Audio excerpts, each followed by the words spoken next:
Hello and welcome back to the Bird's Eye View podcast. We are here with you again today after quite a interesting performance in the Toronto Blue Jays game. I'm Zach Worden, joined as always by Jori Negin-Shecter in the wee hours of the morning. Jori, I'm happy to be talking to you, but I'm not quite so happy to be talking to you. Under the most auspicious of circumstances, this has got to be some sort of April Fool's joke. The Blue Jays are no hit by just an absolute nobody of a pitcher. It's just, what the hell happened? A couple weeks ago, we recorded our season preview pod and set an over-under for how many emergency pods we were going to have to record. And, well, we're on pace to record quite a few, if today is any indication. We are running through that. I hope you took the over on that.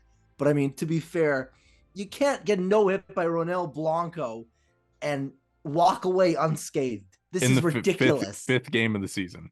It's the earliest no-hitter in Major League history. The earliest. This is a league we're talking about hundreds. Like the 8 goes back to the 1800s. You got no hit the 5th game of the season. So I was debating as we were prepping for this as to, do I need to just let you go or do I need to try and talk you off the ledge? Okay. So, and we will get to John Schneider's comments too, because if we're going to let me go, I'm going to go. You are 5 games into the season. You are facing the 5th starter, a guy making his 8th major league start. You've got Bowden Francis starting for you. He is in his first career major league start, and you give him literally zero support. Like, not even like you give him no support. Like, he literally got nothing. You got no hit by a guy in his 8th career start, guy that had a 4.5 ERA last year, that shouldn't even be in the rotation for the Astros, and just an abysmal, horrendous, just all around. What'd you say before we started recording? I think 3 hard hit balls. 3 hard hit balls. There was one dude that got on base. It was George Springer. It was the first batter, and it was the second last batter. Vlad, listen, you had an unbelievable series against the Tampa Bay Rays. He looked dialed in. He was really good. He was waiting for his pitches. He was letting stuff come to him. He looked like the Vlad that was promised. This was genuinely one of the most pathetic displays I have seen from Vladimir Guerrero Jr. This guy was getting stuff down the DI, whatever, getting stuff down the pisser, down the you know what. And this guy was fouling stuff off. He was swinging and misses. The Blue Jays obviously had a scouting report. The expectation coming in, Ronel Blanco throws fastballs, throws sliders. This guy added a changeup to the mix, and the Blue Jays looked more lost than 8-year-old me at a Target in Fort Lauderdale. This was one of the most pathetic offensive performances I can remember from this era of the Toronto Blue Jays. So just ridiculous. Looking through some of the pitch charts, I agree. The Vladimir Guerrero Jr. game wasn't great, and personally, not a huge fan of how that went based on some of the stuff that I said and wrote today about Vladimir Guerrero Jr. Other than that, I mean, part of it I do agree. I agree some part where it's like you gotta go and tip your hat because he pitched well. But the fact that there was no adjustments made, whether it's at the plate or if you're no hit through 7, 6, maybe mix in a pinch hitter. You got Daniel Vogelbach sitting on the bench to hit righties. So maybe give him a chance to do that. You got Davis Schneider, who's coming off a game where he hit home run. Maybe give him a shot. Obviously, you're down Bo Bichette, so you can't bring him in, and that's maybe part of the reason why you get no hit. But it's crazy to me that you can sit there and not make an adjustment in a game against this pitcher where nobody's able to get anything going. And it's not like anybody was having really great at-bats. Like you said, 3 hard hit balls, and he only threw 105 pitches. Nobody was working counts. There was not a lot of That's inexcusable. 105 pitches is literally this guy it's fresh out of spring training, and it's a guy that's functionally a reliever, and you let him get away with like a fraction of an inch of coming into a Maddox. Like, you cannot let that happen. And we need to have we need to have a Dalton Varsho discussion, because bro left his bat in Dunedin. He didn't bring his bat to Tampa, and he clearly didn't bring it to Houston. This guy looks lost out there. And any of that talk about him being a potential 4-win, 5-win player, I don't know what we were talking about. It's really tough after 5 games to be like the season's over. But I mean, I'm sorry, I'm not going to say the season's over, but the fact that we've seen the 2023 Blue Jays play 3 games in 2024. How do you let that happen? How genuinely this? So a lot of the talk to me is about it's on the players. Last season they gave it a go and they underperformed. And this year, it's all on the players they didn't supplement this core. They brought in Isaiah Kiner-Falefa and the corpse of Justin Turner, a good player, a great vibes player, 39 years old. This guy basically qualifies for a senior's discount at Shoppers Drug Mart. Like, why did the front office double down on a core that dramatically underperformed last season? It's nonsensical. I mean, so Ross Atkins said during the winter meetings that they identified some areas of their offense that went wrong, and I would love for him to enlighten us, like what they identified, because it doesn't look any different. Well, there's been 2 games where they've hit the lights out, and there's a lot of optimism, right? I mean, you talk about ending the last series on a high note.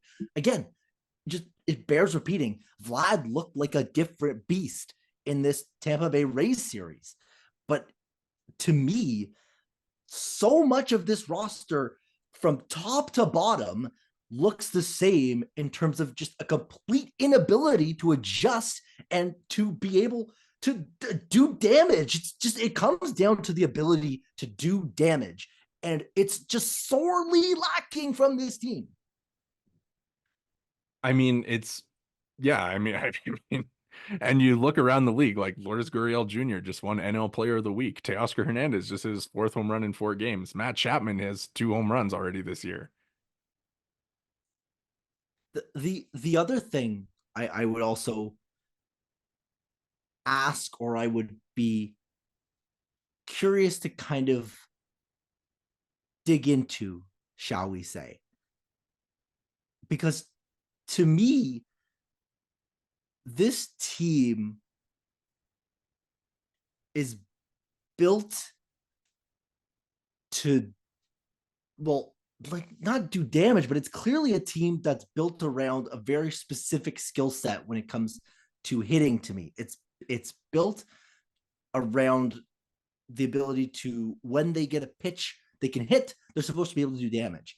You talk about Vladdy has the ability to do that. Bo is a bit of an exception in terms of he's a guy that is maybe a little bit more of a free swinger type. But you talk about a guy like Dalton Varsho, a guy like George Springer. These are guys that should be able to do damage on pitches that are are doing damageable. So why 6 innings into a game where this guy has clearly shown you that he's going to be chucking change-ups at you, have you not expressed any ability to adjust and hit the ball when it's clearly coming in slower, or when you're not getting it at such a high velocity? It doesn't make any sense to me. It's just, I think there's a lot of frustration around the Blue Jays, and I think rightfully so, that this team, they doubled down on a team that was a disappointment, and there's no reason they needed to do that. They could have gone out, they could have gotten, Cody Bellinger to play left field and moved Varsho to center. They could have brought back Matt Chapman, and they did neither of those things. They could have done anything to supplement this core, because yes, Vladdy is probably going to regress back in a positive manner towards where he was in 2022. Forget about 2021. That's probably at this point an outlier because this guy has done but all since basically not winning the MVP, but being the best hitter in the American League. But he's still very clearly very talented. And any metric you look at, he's clearly talented enough. But there was a lack of willingness to go out there and supplement the score. Here's what I'll say. I think that you're right. Like they didn't do enough. Like you look at Kevin Kiermaier, he's 1 for 12 with 5 strikeouts to start the year, and it's not like he's been ripping balls around the field. And like it's almost as bad as a start as they could have had. Like I get the 2 games are the 2 games where they put up 8 and 9 runs are pretty positive. Like getting to Zach Eflin is great, but the second Rays game, like are you really moved by scoring 5 runs off Tyler Alexander and 2 off Jacob Waguespack? It's not doing damage. What have the Blue Jays done against starting pitching? They got to Zach Eflin, but it took them 5 innings and they didn't even get to him in a really, really meaningful capacity until they got to the bullpen.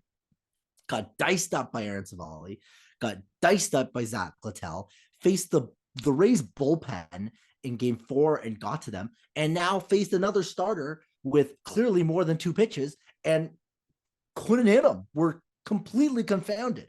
This is a team that lacks a clearly defined ability, strategy, whatever, to attack pitchers, and do damage. I think it just kind of comes back to making adjustments. Like you feel like they should all be decent hitters, right? Like who do you have confidence in the Blue Jays lineup? George Springer, I'd say I have confidence in him being able to make an adjustment. Vladimir Guerrero Jr. should be able to make an adjustment. Justin Turner should definitely be able to make an adjustment. And I mean, outside of those 3 at this point, I think those 3 are the ones that I look at and I'm like, well, you guys are the ones that are going to have to step up and do something. And You're obviously none of them asking did. you're asking Justin Turner to be a central point. Even the Boston Red Sox, the 2023 detritus Boston Red Sox, recognized that Justin Turner couldn't be a key cog. And he was a key cog. He was really important to them. Obviously, they sucked. They were dog, but they were fine. He was good for them. Nonsensical, completely inexcusable the way that this offense is basically structured. Now, I talked about it off the top. I want to get into this John Schneider quote, and I'm going to have to vamp here for a little bit and find it, but Hazel May tweeted out a quote from John Schneider at the conclusion of the ball game during his media availability. John Schneider on the offense. I think the no-hitter was an outlier. We're doing all right on where we hope to be in terms of what the offense is supposed to do. Tonight is one of those nights. Tonight is not one of those nights. This has happened 3 times in 5 games. They're the only team besides the 2014-2015 Houston Astros to get no hit in back-to-back seasons. This is not an outlier. This is how they have operated, and it's not working. At this point, I mean, it's like you got to find a solution, right? And it's so tough because like we recorded today. We recorded today feeling confident about this Blue Jays offense. Maybe not feeling confident about the offense, but feeling confident about the overall team.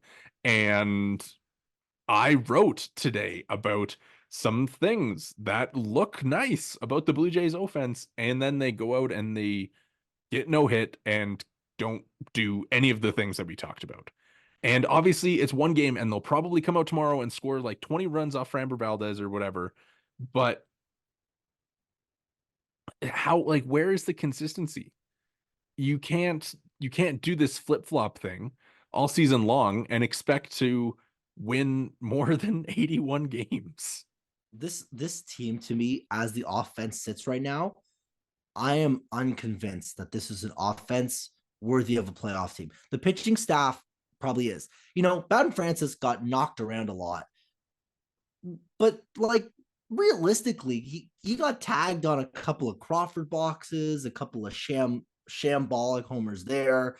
the Yenier Diaz home run was a tomahawk chop at like his eyeballs. It was ridiculous that he got to this pitch. I think there might have been a Kyle Tucker home run where it was like a curveball, like in on the hands, not even a strike. This guy, in terms of fly ball to home run ratio, there is better things in his future. He didn't look completely lost. He mostly threw strikes. He had trouble locating at times, and his fastball got tagged, and that's just life sometimes. I mean, The he pitching had what? staff, He had 7 Ks. yeah, like he listen, he didn't dice them up. You can't dice up a team you give up 7 runs to or whatever, right? But yeah, like the process was mostly okay. The location maybe would have been a little bit better if he nibbled around the corners a little better, but overall, like in terms of outcomes, like an F, but in terms of like process, like a C plus, If B if minus. if you lose that game 10-6, I think you're feeling okay. Because the hitting at least shows up, and you're Yeah. like, you know what? They just raked against your bullpen. You had Genesis Cabrera get teed off on a little bit, and you had Bowden Francis, couple of balls get ripped down the right or left field line, and that's just baseball, But at least maybe Vlad hits a double or something, or maybe Springer or someone draws a walk, or anybody does anything except for just striking out over and over and over and swinging and missing, and these weak ground balls and these popped ups to the infield, and just nothing resembling competitive at bats. Yeah, 20 whiffs against Ronel Blanco.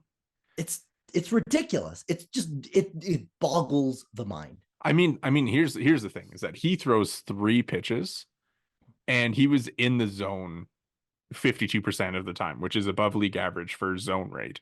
And you like it's because he's going to be in the strike zone and he's going to throw you one of 3 pitches, and he's not throwing the fastball that hard, right? It's averaging 93.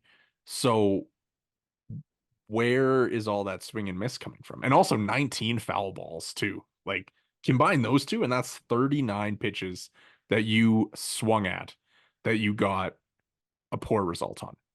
There's just no ability to do damage. It just comes back to that, just the complete inability to do damage.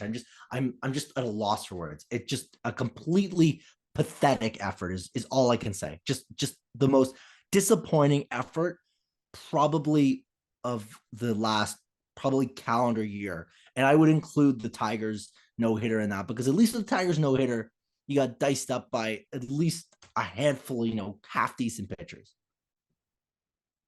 Yeah, and I mean, like just thinking back to that too. I mean, I remember like kind of the same thing after the game where they're like, well, like, no hitters don't happen all that often, so whatever. But it's almost like you can't be agnostic about it. I Like get why, but you hope that there was a tearing of some strips in the clubhouse post game. I get that the players are probably all like whatever. Sucks. Don't get no hit in the 5th game of the season. Pathetic.